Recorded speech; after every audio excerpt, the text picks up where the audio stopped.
Hi, I'm Hungrybox, and you're listening to TCR. Okay, so let's start.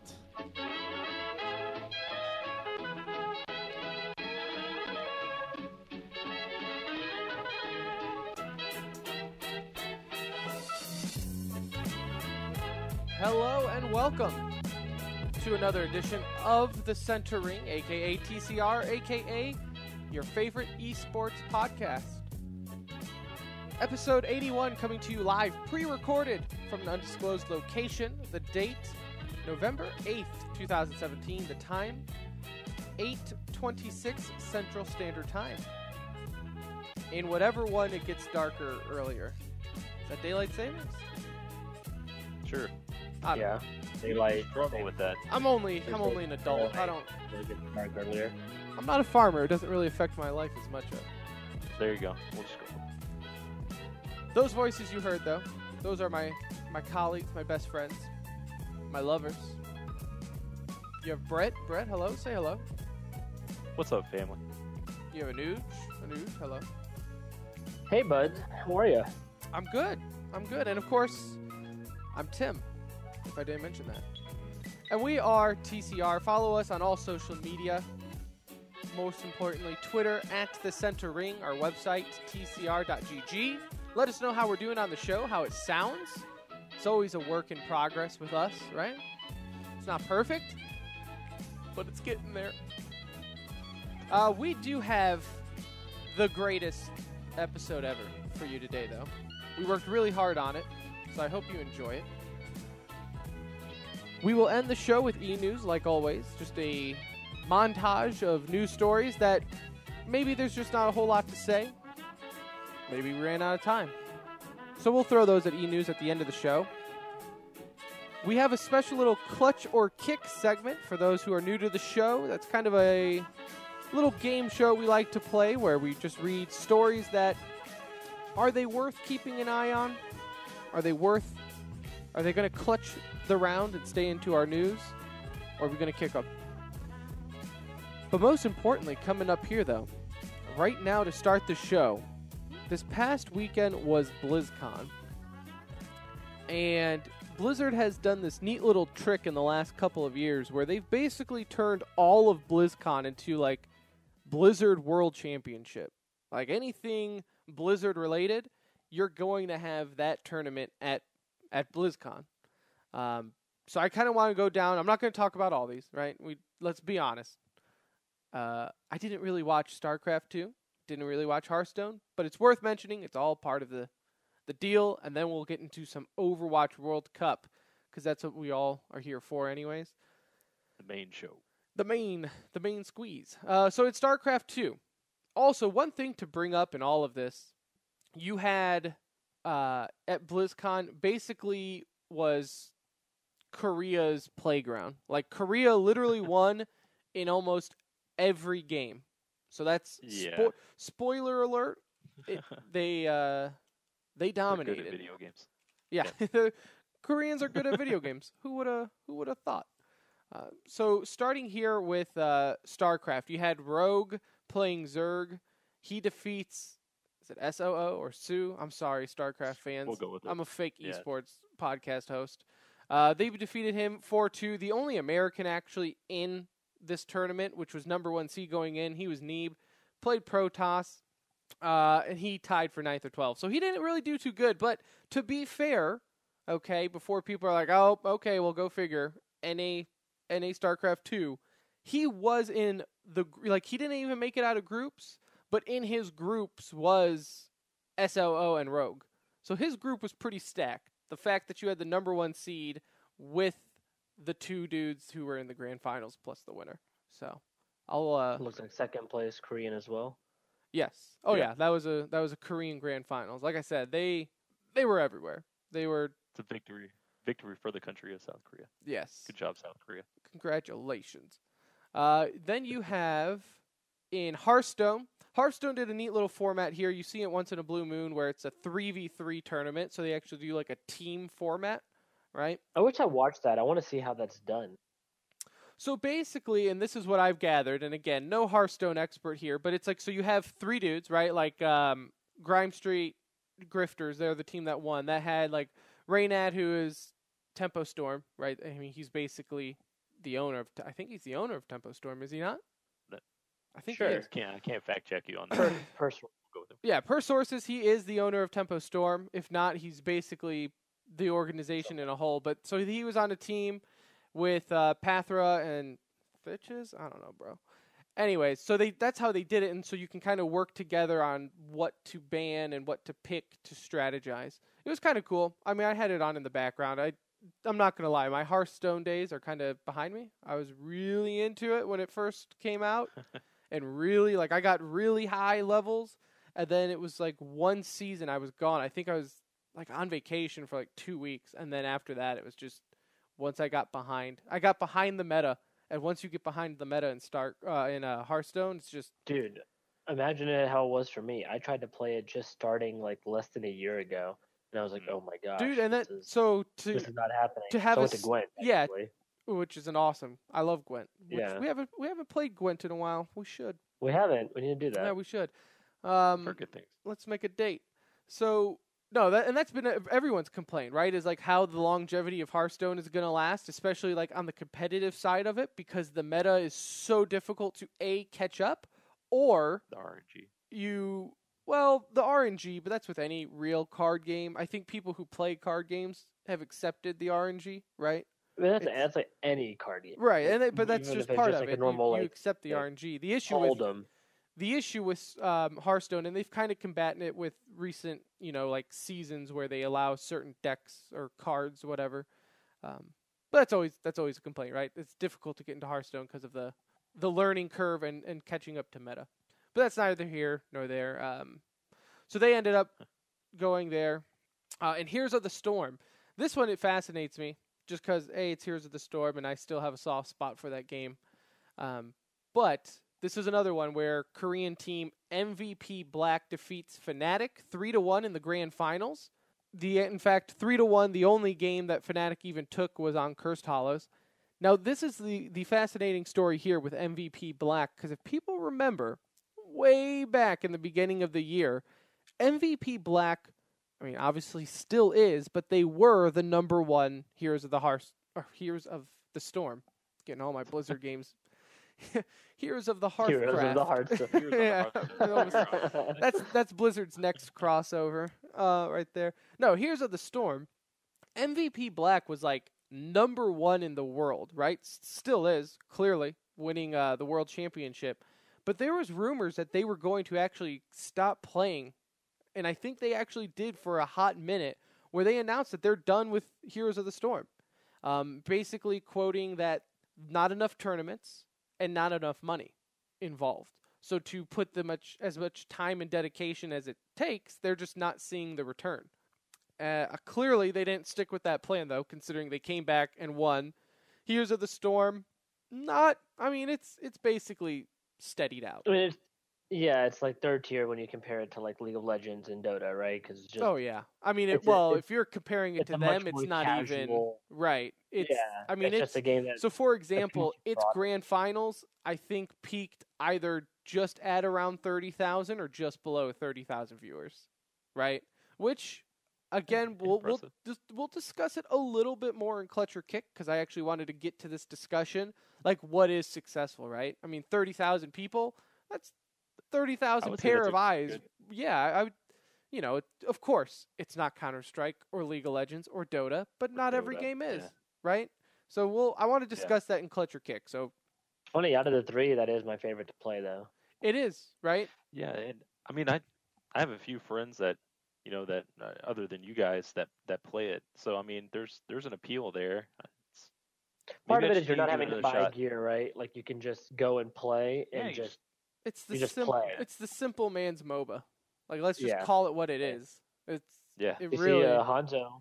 Hanzo's the new character coming out. Bro, oh man, don't get me started though. That kind of bothers me. If we're being honest, the fact that again we're just kind of talking these games as we go along, and we'll get into the Overwatch World Cup a little bit more details. But the way Blizzard is handling adding new heroes, where they're basically just going down the Overwatch roster into Heroes of the Storm. They're playing off the They are. They're popularity playing of off the Overwatch popularity, to try but it and get kind of some bothers interest. me. As someone who enjoyed Heroes of the Storm in Alpha, it's kind of like, okay, But all Heroes of the Storm characters are, from other Blizzard I get games, it. right? For the Yeah. most part. Yeah. So, Oh no. I mean, they are. They're all from other Blizzard games. I Yeah. mean, they even have the Lost Vikings on there, for crying out loud. But I don't know. Maybe it's because it's like they literally are just going down the roster of Overwatch characters. It's kind of like, okay. I mean, it's whatever. It's easy pickings for them, right? Yeah. It's easy for them. It is what it is. It doesn't affect my life at all.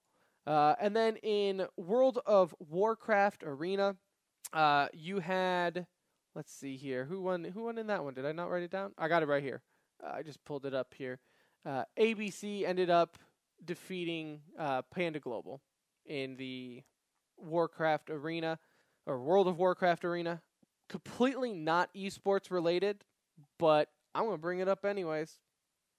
I'm pretty stoked for World of Warcraft vanilla servers.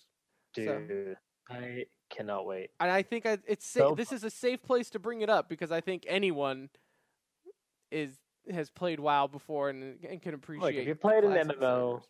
and you're anywhere near our age, WoW was probably one of the first ones. Not EverQuest or WoW. It's got to be one of the two. At least that you got right? hooked into, right? Oh yeah. And if they bring And back Vanilla was, the PvP from classic WoW, I'm not saying it's going to be like the next big esport, but I definitely think if they bring back like original arena and original PvP, you could actually get some like really fun Arathi Basin, Warsong Gulch, like esports viewing going on. Am I wrong here, Anuj? I know Brett never really played WoW, but yeah, I never really got into WoW. I was more so like other MMOs, but no. Yeah, I mean, like those would be easier to watch. I think sometimes even the arenas are right. The arenas, the 3v3, the 5v5. Right now, there's so much going on in a small space. They can get chaotic. It's like it's hard to watch, right? And so I think, yeah, I mean, if they brought it back old school, can you imagine though? Like you could never do Altric Valley. It'd be like an 8-hour match. No, not yeah. Don't do AV. I'm talking Arathi Basin. But yeah, keep like it to Arathi Basin Warsong and Gulch. some of those. Yeah, Keep yeah. it. I mean, it'd be fun. And It's a dream. It's a dream. It's gonna be fun for us to go back. Let and me play. relive my youth while playing classic WoW while watching classic PvP. Relive my youth, says the 26-year-old. Yeah, you know, I mean, like if you go with the upgrades, right? Like, don't make it like too vanilla, but like really close. There needs to be a nice blend, right? Yeah, Maybe some French I think vanilla. they'll do that. Vanilla bean. I have right? faith in them. No, yeah, me too. Now though, into what clearly has taken priority at BlizzCon and in the Blizzard office, Overwatch. All right, this was basically front and center for them, for obvious reasons, right? You have the Overwatch League coming up. This was a huge showcase on the players. Most of them in the World Cup are playing in the league, and also great way to publicize it. Yeah, you know, I mean, just to show huge like, event already. Hey, this is it, and thank God it really went without a hitch, right? It was, from what I can tell, pretty flawless presentation, right? Yeah. Yeah, and even no, go ahead, Noosh. I was gonna say just BlizzCon in general, they do such a good job of production, and then the announcements that they made outside of even Overwatch, the hype was already so. I think people were just on a high over there. So what a great thing for Overwatch to walk into like a good natural mood. You know, people are happy about a lot of the announcements that were made, and then Overwatch did so well itself. I mean, it started off hot. Like it started off with 220K viewers, and I mean there was so much hype. One, like you said, Tim, around the players, but also the production value, because something new. We're actually seeing home and away kits. Like that's exciting, and more really to cool. Richard Lewis's point in the video that he made. You know how it's hard to watch with the same color bullets going back and forth. You saw different color bullets, so you knew what team those bullets were coming from and those abilities were coming from. So from a viewership standpoint, it's user friendly and it's entertaining. It was so entertaining. I enjoyed the heck out of it. I watched every match. It got me super hyped, and I know I was kind of a negative Nancy going into it because last year's World Cup was so uneventful and it wasn't entertaining to watch from the production value alone, right? Like, it's night and day from last year's World Cup to now, okay? Obviously, you 100% actually Alchemist, right? Clearly. 100, clearly. It didn't feel like a it didn't feel like a cluster. It just didn't feel like a cluster. You knew what you were watching, and you knew what team you were watching, because in the original Overwatch, leagues and tournaments, they weren't allowed to use different skins, right? They all used the same skin, so they look similar. They look the same, and it was really hard to watch. But this, like, did y'all? I mean, did y'all have a hard time deciphering, in a big team fight, who was fighting who, or did you have a hard time following it? I really didn't. Now, to be fair, I was not one that really had an issue following it beforehand.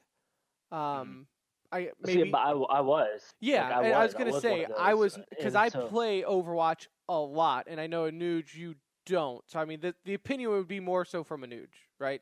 I'm a little biased. like I thought this was exactly what I wanted to see, and honestly, I loved it so much. I want to see this in like other esports. Imagine Counter-Strike wearing your home and away kit for each like team. I think that's such a cool concept that I'm surprised nobody has really done before. I don't know how many games could really do it. Yeah, maybe, I mean, but Counter-Strike I you was, can't, like, because could you imagine like Cloud9 running around a map with blue jerseys or something like well, that? just even throwing their Yeah. logo But on there. I mean, I agree. Yeah, I mean, just there like the was logos. there was that moment in time where the SLI ladder used to They do did the the gloves, gloves. right? And I you would thought have that was Cloud9 really neat. gloves, and I thought that was, yeah, just those little subtle things Yeah, make it. makes such a difference, right? Well, you see it in, your fandom gets to another level, right? Even like Well, with you this see it in Overwatch, Dota. I felt like there was, well, in Dota they have flags and stuff the around flags the map. and stuff. Yeah, Yeah. it's just a And it's cool thing.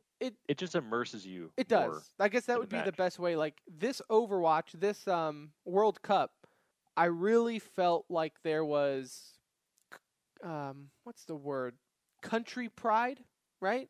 Is that what I'm Yeah. looking for? Where No. Yeah, that's it's like I felt like, and keep in mind, USA got knocked out really early, not really to a Okay, fault of but their own. It was no. South Korea is who they were playing. Yeah. I'm not really here to complain about any of the way players approached or anything like that. But even going forward, I felt like that's probably why the hype was also there, right? Because people could see the teams and be like, "Oh, okay, so you didn't just throw up a graphic of the Canadian flag on the on the stream. Like, this is legit. Blizzard took the time to make this the World Cup event." Yeah, and they did home and away. Like, away teams were all in white, home teams were all in color. The only team you really ever saw a difference in color, just because of the way it worked out, was Canada. You got to see both of their kits, the white and the red, and it's just awesome. Yeah. They did such a good job. I mean, it's just not like, boom, all red. I mean, there's detail even on the guns. The guns have it the had flag Canada or and the their maple flag. leaf on it. Yeah, and they had it on their uniform too. It was so cool to watch. Like, this is the future, I hope. And it really And gets you ready just for like amazing. Overwatch League, because like right after, and Yeah. I know, so for those who maybe not have caught up with BlizzCon or anything like that, there was a lot of announcements for the Overwatch League, like format, all of that. We're going to get into all of that, but in a later episode, probably in between the preseason and the regular season. I want to do a full-on Overwatch League preview episode. Probably even try to make that like our first official Twitch stream, Yeah. maybe, right? Like our official one. Yeah, I mean, the hype is there. Like you said, It Tim. is, I mean, 'cause they you- announced the you left this jerseys. match. Yeah, I mean, you Or left the this match. uniforms, whatever you You wanna left call you left this tournament just wanting more. Like, you saw the teams, you saw the kits, you saw Flower, you saw, Sinatra being just beast, and you're just like, man, I want to watch these guys more. I'm so excited, dude. I can't wait. I'm hyped. I want my jersey. And you see where these guys like are going, right? Like later on, like for instance, South Korea, they also won World Cup 2016, but now, and before it was like, okay, well, you're gonna have South Korea, and that's basically gonna be an entire team just now playing under South Korea's, right? Well, now they're Right. getting It's split up. not. You have like Yeah. Flowers going to New York, one other person from With South. Mano, I think. Who is it? I think it's Mano. Mano? Okay. So Yeah, I think he's going. they're going to New York, right? You have let's see here. Mano, Flower, and oh my god, I don't know how to say this name. Saibai Yulbi. Sure. I don't know, man. I didn't really hear his name Close called that much. enough. Dude, I mean, some names with- in esports, we need some type of standard, like, hey, like if it's over 4 syllables, you can't have the name. You just can't. That's not nice. But they're literally getting split up, where half the team's going to New York, half the team's going to Seoul, right? You have like almost all of Sweden. 4 out of the 6 guys on Sweden are going to Florida, right? It's that type of, it's that type of. I don't know what the word I'm looking for, but that's what makes this a World Cup event. It's diverse, and that's There what you we go. wanted, right? Yeah. We didn't want to see just Team USA on one team. We didn't want to see all of Team Sweden on one team. You know, it's like the Dallas team.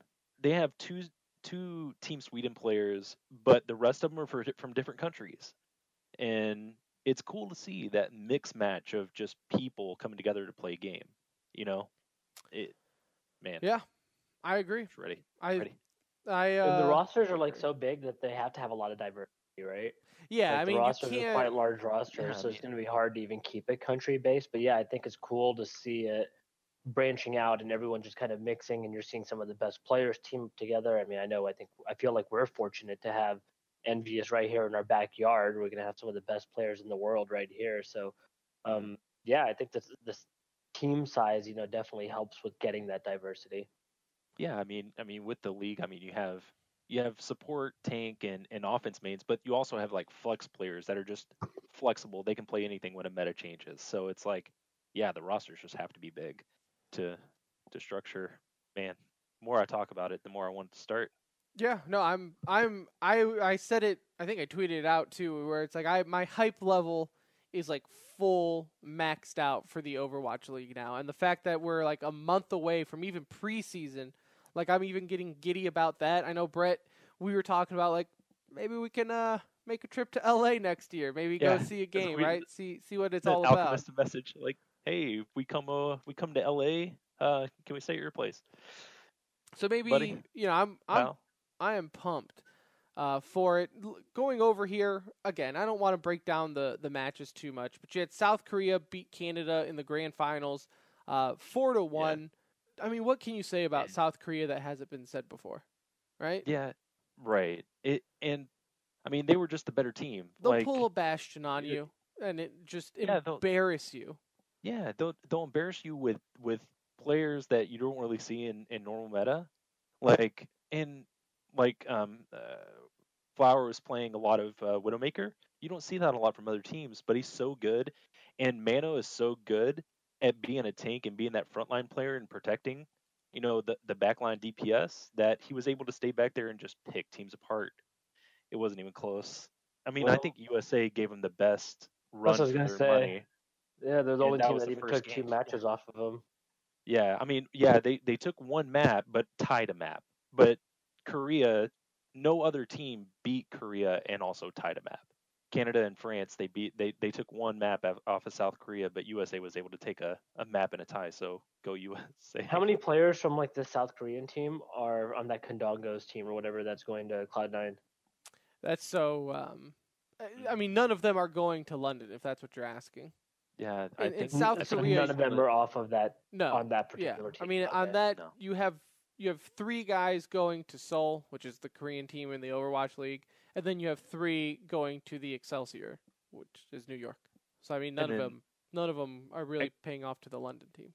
It would be their B team, which is pretty much better than any other country's team, maybe other than US and France. Yeah, it's insane. They got a lot of talent. It's gonna be good, man. I mean, like we said, for how much doubt I had going into the World Cup, it quickly turned around. Blizzard even had like in-game, like the homepage when you opened up Overwatch to play, they had like in-game advertising basically, and you could click the link and it would take you right to the page. They listened to us. To do. You know what? I was thinking this. They were probably like, you know what? TCR mentioned this, so let's that's right. Let's do this. That's right. We have some pull Blizzard. So guys. I am pretty pumped, man.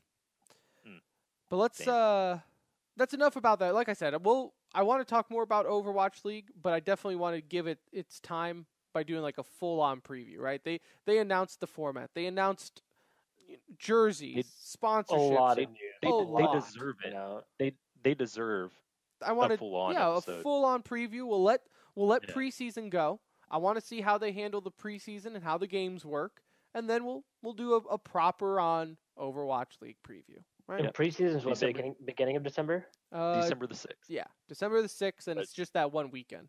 Yeah. And then it's kind of like a teaser. They take a couple weeks off, and then January 12th? Through June. Yeah. Starts the league, something like that. I think it's the weekend of January 12th. So there you go. We'll talk about all that again later on in whatever episode. But right now, I want to get into some clutch or kick, as I mentioned in the show open. This is kind of a made-up game show, not really a game show, but where one of our favorites. yeah, where we take stories that are they're kind of breaking news, but they're also kind of like, hey, is this just the headline and we can move on, or is it going to be actual things that, come to something later on? I want to start off with here, and it's actually a 2-in-1, where Jerry Jones, owner of the Dallas Cowboys, he bought majority stake in Complexity Gaming, and then the Rangers co-owner, Neil Leibman, confirms that he is acquired the majority of Optic Gaming. Now, if that name sounds familiar, it's because that's the same guy who was part of the Houston Outlaws, right? He's the part of the reason Optic got the Houston spot to begin with. So he's kind of finally the majority owner with them. So my question to you, gentlemen, clutch or kick on the fact that with these owners now, right, the Robert Krafts of the world, the Jerry Jones of the world, right, Dallas Cowboys, correct me if I'm wrong, number one wealthiest sports franchise, or is Man U ahead of them? I think Cowboys are one. Real. I think it's Real Madrid is number one. Were they?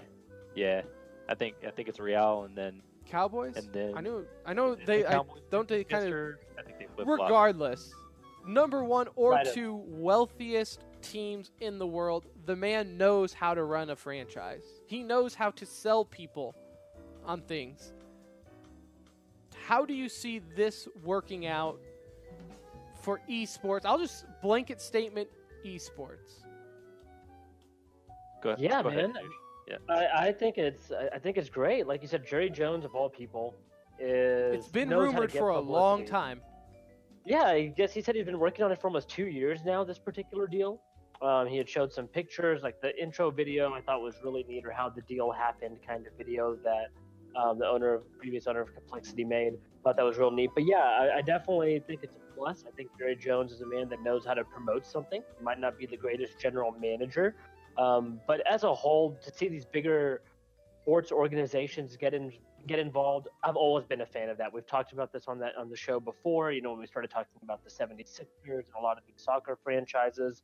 The more money that gets involved in the sport, the better it is. The more people that you have that are already successful owners, again, the better it's going to be, because these guys want to make money. That is their only prerogative. They don't care what the product is. They want to make money. So they're going to do what they can to help make it successful.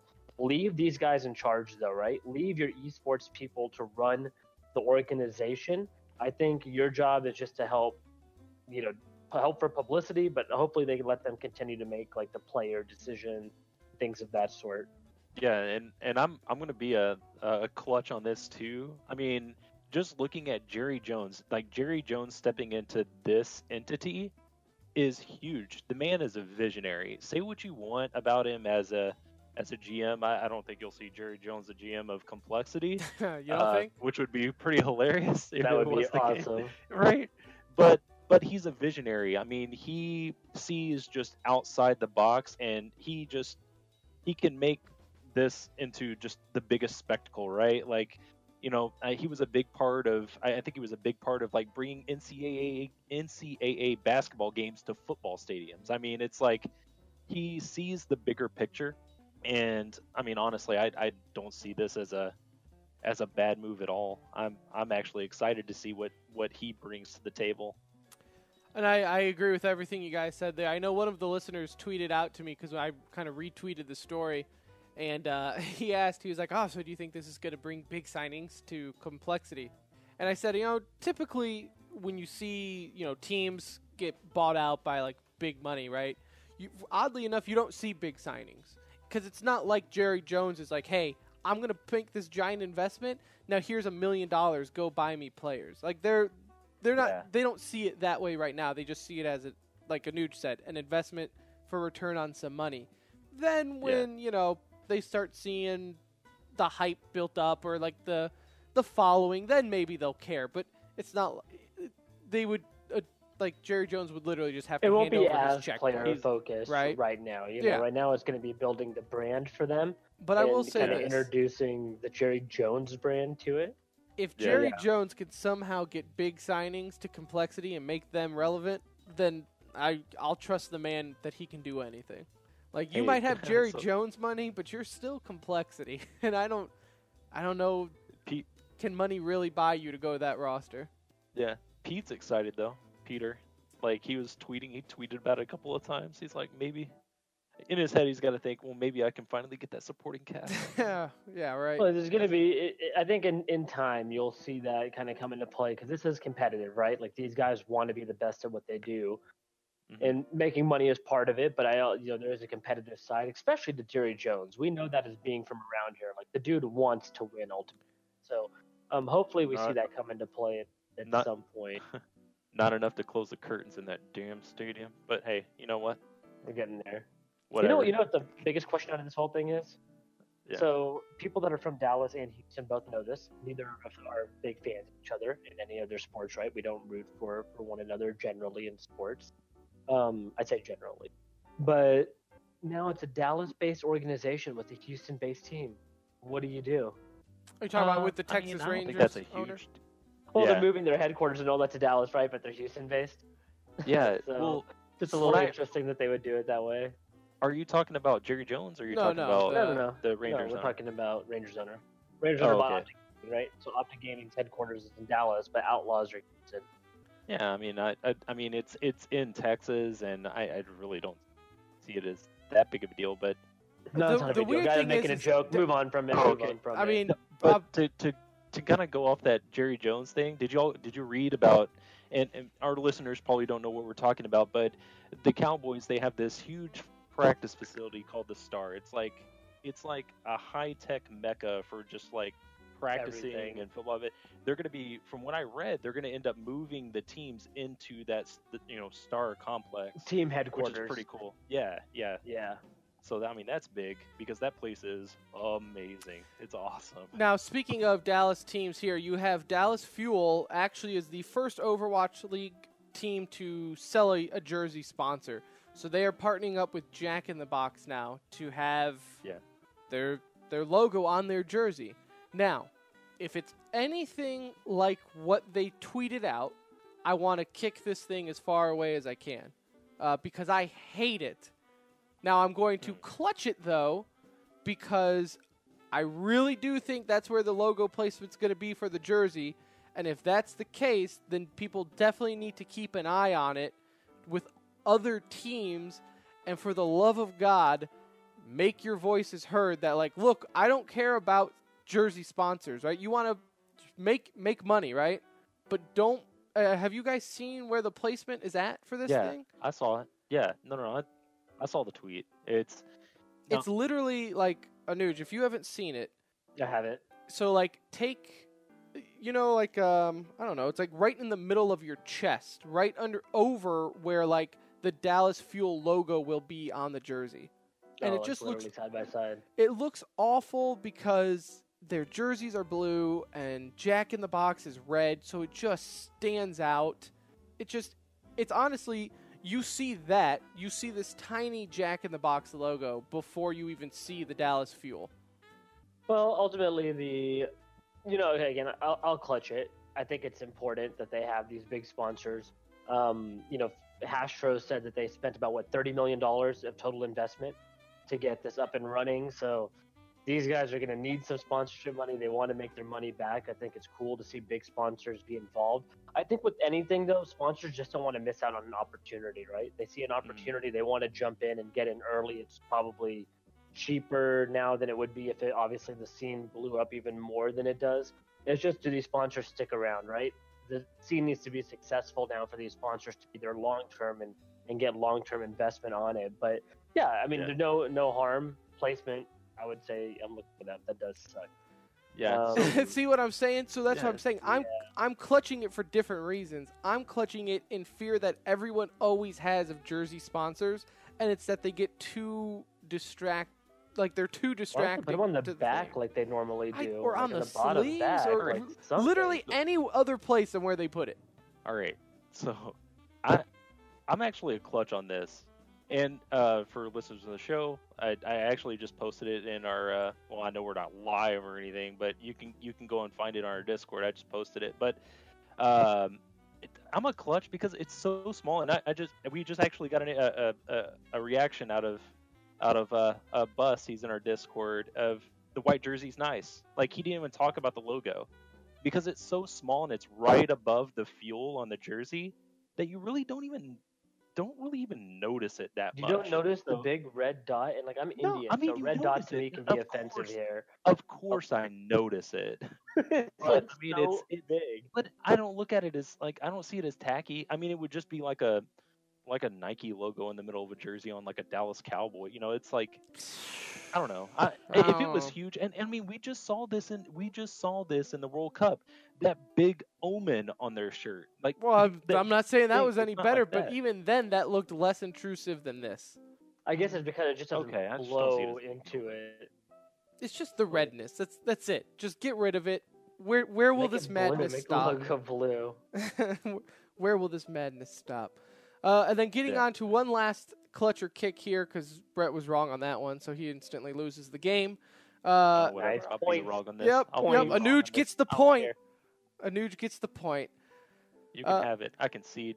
You have Flipside Tactics is finally transferring Electronic to Navi, and am I reading this correctly? Flipside added Seized, correct? Yeah. The headline in the story was written kind of weird. Yeah. All right. So they added Seized, and Navi is finally getting Electronic. Clutcher kick. Does this change anything for Navi going forward? Go ahead, Noosh. Not everyone at once. Oh. All right. No, sorry. I thought I was going. Yeah, I definitely. Two things here. I clutch it. It's a good move. Okay, Seeds was performing badly. A move needed to happen. You have Simple, who, as of right now, as it stands, Simple is #1 in ESL Pro League in player rating for the last place team. They are +2 in round for, again, the last place team. So I don't feel like they are just a garbage team who have nowhere to go. Like, they have the one of I think we forget a little bit that Simple is one of the top 2-3 players in the world. He's right up there with Colzera, right up there with Nico. I mean, he's carried teams far in. So I think this is going to be more importantly a reflection on Zeus now. I don't think Zeus has any excuse, especially after the big change going from a team that just made it to the finals of a major, to go help out Navi, your former team that let you go. So now he's got all the pieces. This move has been speculated for ages. I think they have a lot of pressure, but I feel like with Electronics firepower, this is going to be a good team. Yeah, and I'll clutch the move of bringing in Electronic to replace Seized. I think overall he's going to be a better addition, but I'm going to kick that it's just going to put them over any sort of hump. There's something going wrong with that team. And we talked about this when Zeus was in Gambit and he made that original move. There was a lot of talk of he's just this awesome leader and he's just going to make Navi better right away. And more to my point, when they won the major, I feel like he wasn't the reason. Like I feel like players like Hobbit, and a few other players, Adren, they were the carry. They were the carries on that major winning team. So I didn't really see it as a big deal to begin with. But so I'm clutching the move of Electronic switching to Navi, but I'm kicking that it's going to just put them over any sort of hump because there's more going on than just that one move, right? real quick to that point, like Zeus's job is was never to carry, right? Even when it came to Gambit, he was a big name player, but he wasn't the firepower on the team. His job is to put his best players in position to do well, and that was the point of him coming back to. But it's not really translating to Navi, right? Not right now, but so when we say like, oh, there was something wrong with the team, I think that something wrong was C's. So, what more do you do besides make roster changes to fix what you see as a potential problem? So this has to work now, right? Like, I mean, they don't have any choice. If this doesn't, this is like a much bigger problem. They're in Fnatic It's territory. a blow up in the making. They're in Zeus's old job to Fnatic put them- territory if this doesn't work out. Yeah, for sure. You've already seen Guardian leave, and then have his exit. But now, I mean, they really have to make this work. They invested a lot of money. I don't know what the buyout was, but there's rumors that this was, getting into $500,000 territory type thing. Really? So, that and maybe it ended up significantly less. That's just why it felt like it took so long, and that's what was mentioned. But yeah, this really needs to work out, and I think they can pull through again. Simple is still one of the best players in the world. You set him up with another firepower type guy. Edward can finally step up. These guys will be in good shape. Yeah, CS is a lot more fun when Navi is relevant, like BP. But yeah, I'm kind of not optimistic. We'll see though. What was the defining moment of the major too? Was when it was Astralis versus Gambit, and Zeus called that timeout and had that little speech with the team, and they came back and pulled through on a victory on that map. So the guy has shown proven leadership, and he's been good in the game. He's a good enough firepower to also contribute in other ways just besides calling. And Anuj, I know you cover Counter-Strike more than we do, but did they even like him, Gambit? I mean, was he like that raw guy, and they were just like, yeah, all right, yeah. They didn't seem overly disappointed that he left, but at the same time, he carried him to heights they've never been before, right? They've had that roster for a while, and Zeus was really the biggest change that had taken place, and the only one with big game experience, right? He had come from being second place, several times in huge events. Some of them, I think, being, majors for that matter when he was on Navi. They were known as that team that just couldn't get over the hump, right? And so to carry Gambit to that, he has a lot of credibility behind him. I think he's proven himself, especially with getting that major. It's like getting a Super Bowl, man. You have that ring, you have a lot of power in that sense. So I think he'll make it work out. I really hope they do. I like the lineup. I like the team. I love Simple. So they have all the tools there. Electronic is just another piece of that puzzle, and now they just got to step up. Yep. Well, congratulations, Anuj. You just won Clutch or Kick. It's a huge huge honor. Are you so happy? Is there no like? We should keep tabs like they do in Around the Horn.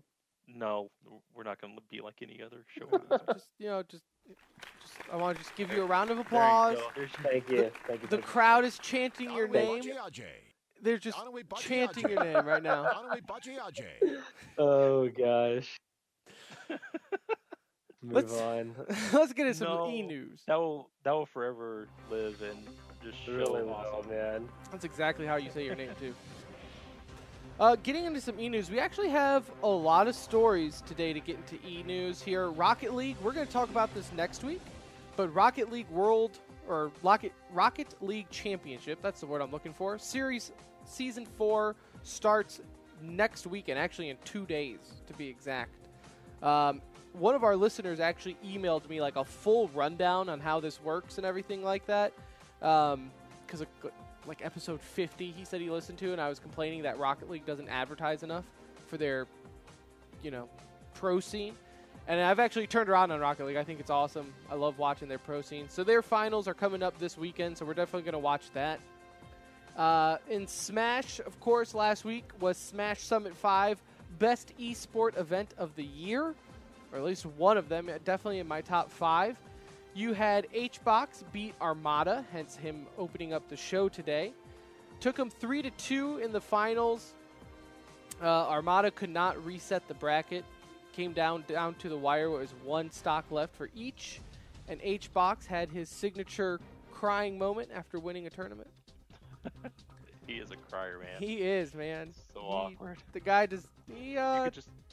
you could just tell like the people in the room were so uncomfortable. Like I was just looking in the background, and people were like, "Yeah, man, it's awesome for you. You're good, crying in a room with a good for bunch of him. grown men." Armada. Somebody else was crying this week too, right? You're talking about Faker, yeah.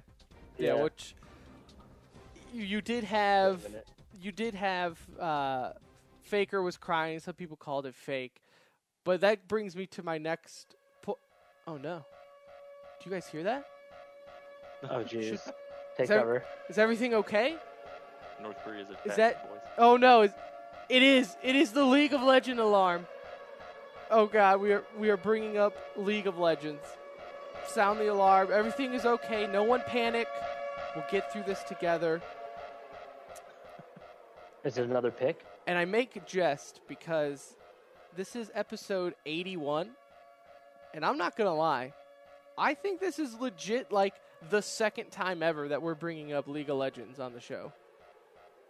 And the first time we ever brought it up was because a pro had a penis pic leaked out on the internet. Like someone was trying to blackmail him or something like that. And that's the only other time I remember bringing up League of Legends. You were doing that hard That detective work. hard research on trying to finding this man's penis, which I never did. Never could find. I'll take you down a bad trip to the dark web. Never could find that pro's genitalia picture. But how many? We have to over under 50 pictures of junk. Did you look at that day? Over. I've told you. I don't shy away. You know, if it's a celebrity, seeing a celebrity's penis is not against any rule. All right, and if you if you think you're above looking at a celebrity naked, shame on you, because you're not. You're not. Getting back to League of Legends, though. Again, we don't follow League. If you've listened to the show, you definitely know we don't ever bring up League, but it was their World's Championship, so let's throw them a bone. Samsung Galaxy ended up defeating SKT 3-0 in the Worlds.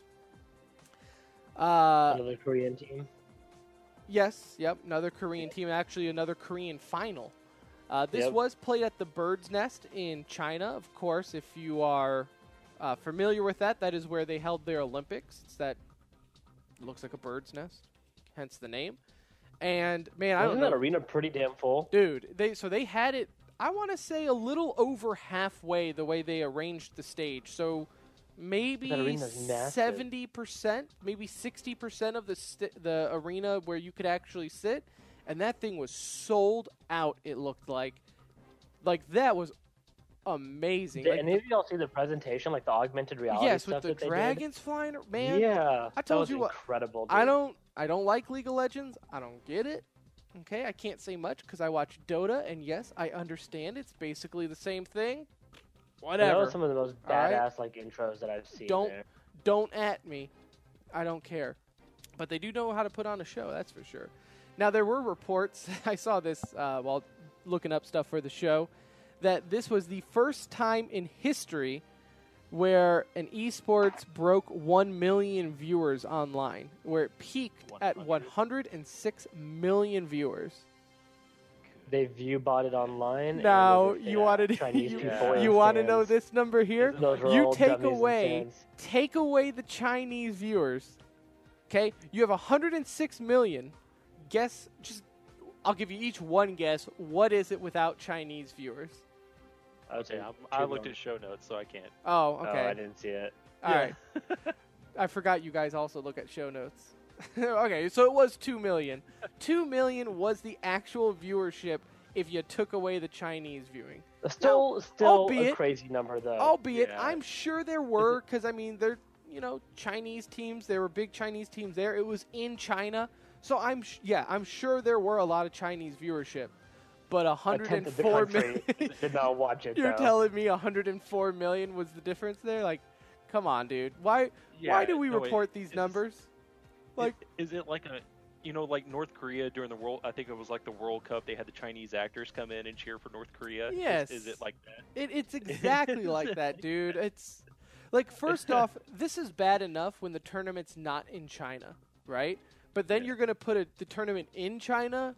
You best believe they're going to break the record, okay? They were all dummies in the stands. Dude, It's very, yes. very Trump of you, China. Dude. God. When are we going to stop just looking at these numbers? I understand there are Now. others. I understand in like foreign countries and everything, there's other ways to watch games other than Twitch.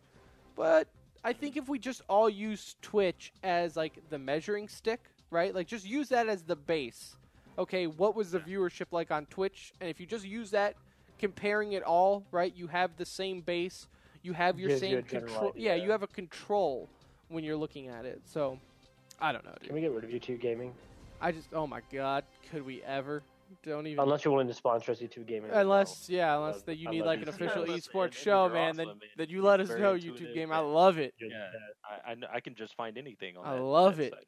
It's a Hate And I don't want to end the show on this, but just with the way it works, I have to. There's very sad news that actually broke kind of right before we started recording, a little bit before, and that is where Internet Hulk of Overwatch, formerly of Team Envious, he played on Team Germany in the World Cup of 2016. He was coach of Team Liquid. Passed away today, very unexpectedly. He was 29, 30 years old. Actually, just a couple days ago, November 2nd, he tweeted out before BlizzCon, "I'm lying in bed after only a few hours of sleep and I feel sick. Please don't let me get sick the day of BlizzCon." Later that day, "I'm sick. Feels BlizzCon, man. Feels bad, man." And then on November 3rd, "Can I still give away my BlizzCon tickets?" Basically saying, "I can't make it, I'm sick." And from there, normal tweets just saying, man, this tournament's crazy stuff. Talking about BlizzCon, talking about the World Cup. And then later today, Liquid and Envious both tweeted out, he passed away. Too young, That's man. crazy, man. 30 years old. And, Yeah. I mean, it kind of hits a little bit home for us. I mean, he had a big, he was a big part of putting that Dallas roster together. So, I think and he was just a legend. The players talk very, very highly of him. Yeah. So, I mean, if you're a just- fan it of sucks. Overwatch, right? He was there from the Yeah. beginning. He played those early Support. early competitive Yeah. things. He was support, known for his Winston play. Yeah.